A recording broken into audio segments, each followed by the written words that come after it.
యోహాను సువార్త 10:28, నేను వాటికి నిత్య జీవమునిచ్చుచున్నాను గనుక అవి ఎన్నటికి నశింపవు, ఎవడును వాటిని నా చేతిలో అపహరింపడు. 29, వాటిని నాకిచ్చిన నా తండ్రి అందరికంటే గొప్పవాడు.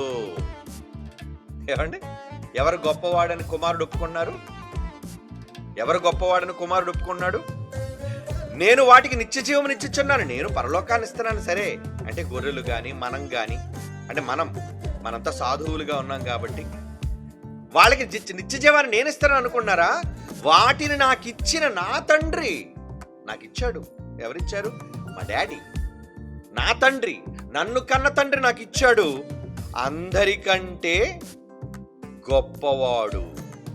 అందరికంటే గొప్పవాడు అని ఎవరు ఒప్పుకున్నారు ఇక్కడ?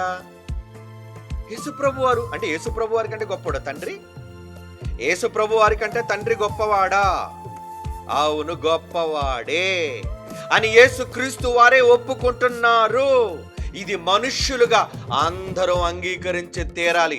ఎవడైనా ఆయన మాటను అంగీకరించకపోతే ప్రజలలో నుంచి కొట్టివేయబడాలని చెప్పాడు.